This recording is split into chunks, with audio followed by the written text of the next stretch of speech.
Vamos a profundizar en el rico campo interpretativo de la escucha. Para ello, vamos a comenzar con escuchar acciones.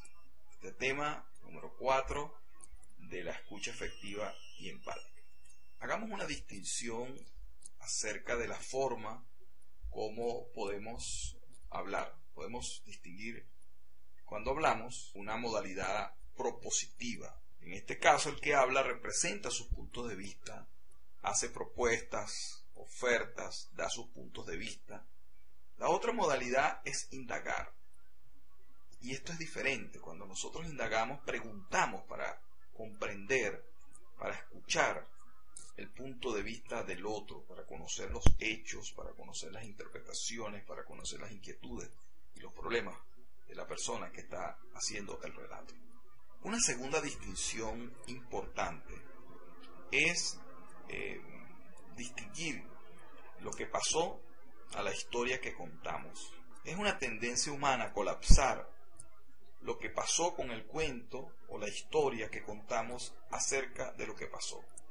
Este colapso entre estas dos cosas se produce tan rápidamente que es difícil separar las dos cosas. Y pensamos y actuamos como si fuesen lo mismo. En este ejemplo que está aquí, en un momento A ocurre un accidente con este joven, el otro observa, y es muy probable, y todos hemos tenido esta experiencia, que unos días después la historia que contamos sea diferente, cada uno de nosotros. Esto pasa porque no podemos distinguir entre lo que pasó y la historia o nuestra versión que contamos de lo que pasó. Luego el cuento se convierte en lo que fue, la realidad que conocemos.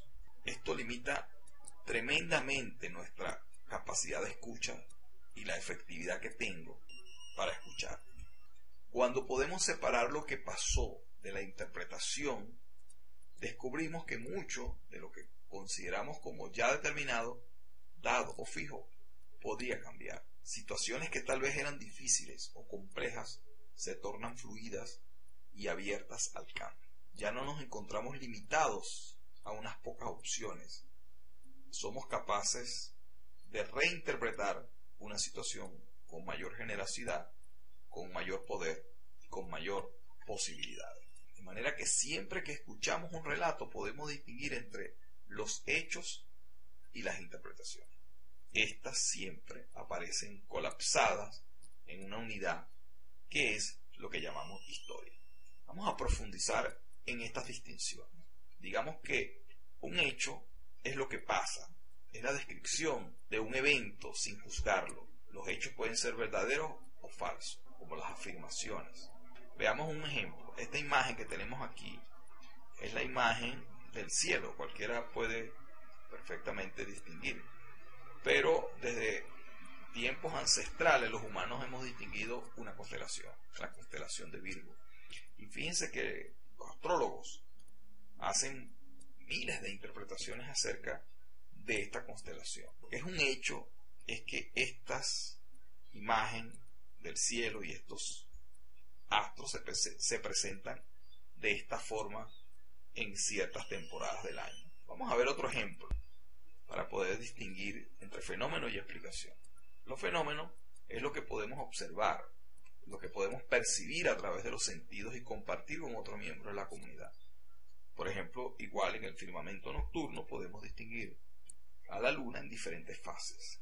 En el pasado pues se le dio muchísimas explicaciones. Por ejemplo, se hizo un paralelo con el ciclo menstrual de las mujeres, por ejemplo, porque tenían unos periodos similares.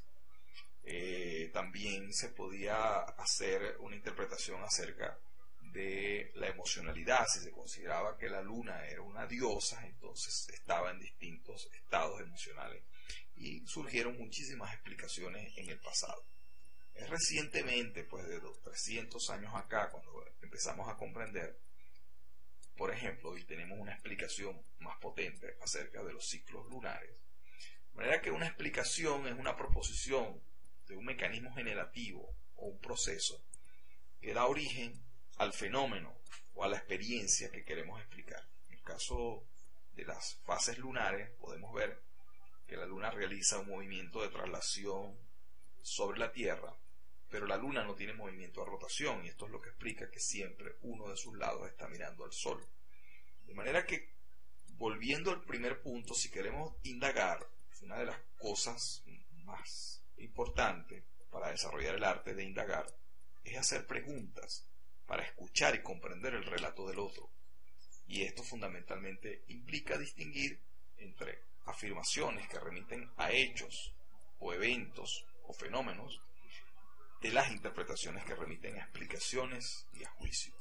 Implica también indagar, poder escuchar peticiones en el relato, acciones, ofertas, reclamos, y esto nos da un poder tremendo al escuchar, porque muchas veces una petición, por ejemplo, no está dicha, pero podemos interpretarla o podemos escucharla como tal.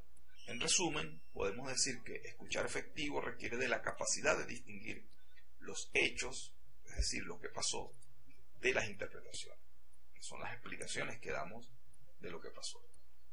Escuchar la acción involucrada, juicio, explicaciones, peticiones, ofertas, reclamos, nos conduce a ubicar el relato en un contexto más práctico. Cuando escucho, siempre hago una valoración o juicio acerca de las acciones que están involucradas en ese relato.